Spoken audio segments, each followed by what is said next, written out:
C'est un bègue et un boiteux. C'est pas parce que deux chauves discutent qu'ils sautent de mèche. Oh petit, l'eau de la fontaine. Va y dire, putain, il va s'empoisonner. J'ai un truc pour que tu bégayes plus. Ferme ta Comment gueule. je t'appelle?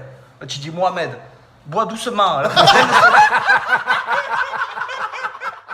Bonjour à tous. Aujourd'hui, je vais vous apporter ma réflexion sur le thème de l'humour en société. Et en répondant précisément à la question « Peut-on rire de tout ?»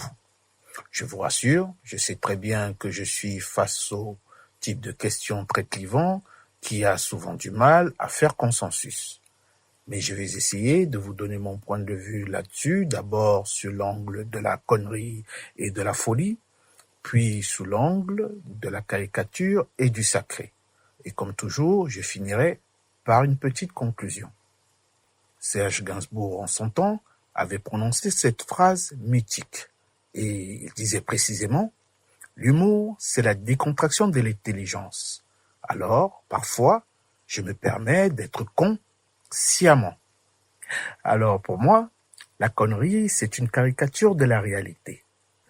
Pour la connerie, tout est facile, voilà, tout est léger, rien n'est grave, même pas la mort. La connerie ne se rend pas compte des conséquences de la gravité des faits qui pourraient arriver.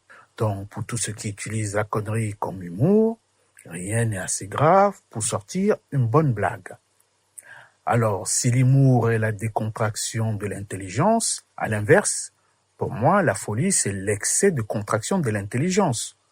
On prend tout avec gravité, tout est sacré, et le sacré, c'est le contraire de la caricature. Le sacré et la caricature sont souvent des manques de relativisme, en fait. Et croyez-moi, il y a des psychorigides dans les deux camps. D'un côté, il y a ceux qui disent qu'il faut mettre de l'humour partout et tout le temps. Et de l'autre côté, on a ceux qui disent qu'il faut mettre le moins d'humour possible dans les choses de la vie parce que le monde est trop sérieux pour ça et qu'il faut donc être discipliné. Ce qui fait de nous des individus, c'est que nous n'avons pas les mêmes attaches. Dans l'humour, ce qu'une personne va prendre à la légère ne sera pas la même chose pour une autre.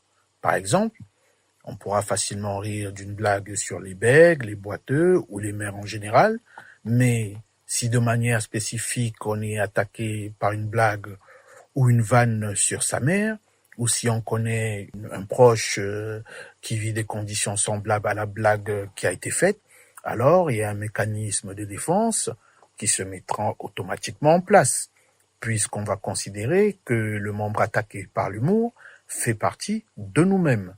D'où les conséquences des représailles plus que démesurées dont nous avons été témoins par le passé.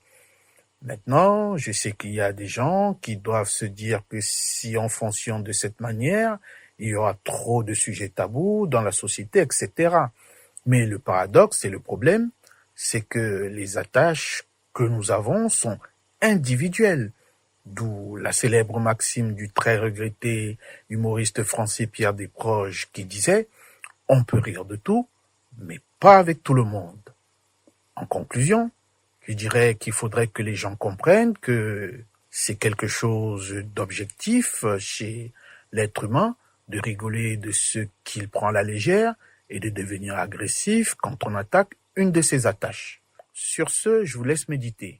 C'était Doudou de Vinci.